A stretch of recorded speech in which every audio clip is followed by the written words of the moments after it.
Les associations, elles sont remplies de compétences, de savoir-faire, de bénévoles, qui ne demandent qu'à s'exprimer. L'écho des associations. Alors au Forum des Assos de Libourne, je me trouve devant le stand des apiculteurs. Le groupement des apiculteurs du Libournais. Il y a beaucoup de ruches dans le Libournais. Ah, il n'y en a pas énormément puisque nous sommes dans un secteur géographique de monoculture viticole. On n'a pas énormément de fleurs et pour avoir des abeilles, donc il faut des fleurs. C'est un constat et il est intéressant justement de voir l'évolution et le développement de la biodiversité dans ces secteurs géographiques dont l'économie locale et la vigne. Il faut se caler là-dessus et si on peut également donc faire avancer le dossier biodiversité dans ce contexte, personne ne va s'en plaindre. Une ruche, n'importe qui peut en avoir dans son jardin, comme ça si on veut s'improviser un peu apiculteur et qu'on aime bien les abeilles, on peut pratiquer l'apiculture un peu facilement comme ça. Si vous apprenez donc à gérer vos colonies, pourquoi pas. Maintenant, donc, on ne met pas une boîte comme ça impunément dans son jardin. Déjà, il y a un petit caractère de sévérité. Et puis, ça n'est plus aussi facile aujourd'hui que ça l'était donc dans les années 70 ou 80.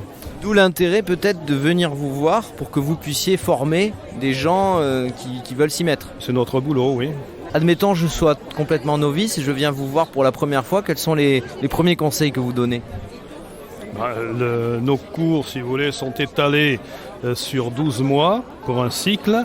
C'est tout un programme. C'est toute une formation. C'est tout un programme qui est calé de janvier à décembre avec donc chaque fois, chaque mois, des actions que l'on montre et mois par mois donc. Et tout cela est réparti entre cours pratiques et cours théoriques. Donc il y a 2 cours mensuels. Un cours pratique au rucher et un cours théorique qui a lieu à la maison des associations, qui se déroule à la maison des associations à Libourne. Pour mieux connaître l'abeille, certains en ont peur, d'autres les respectent pas forcément. Qu'est-ce qu'on peut faire, nous, citoyens lambda, pour aider un peu les abeilles en quelque sorte à leur survie ? Il faut tout simplement, donc, pour éviter d'avoir peur et de faire n'importe quoi, il faut apprendre à connaître. C'est valable donc dans tous les domaines. Et toutes les abeilles qu'on voit sont des femelles, donc on ne voit pas de mâles.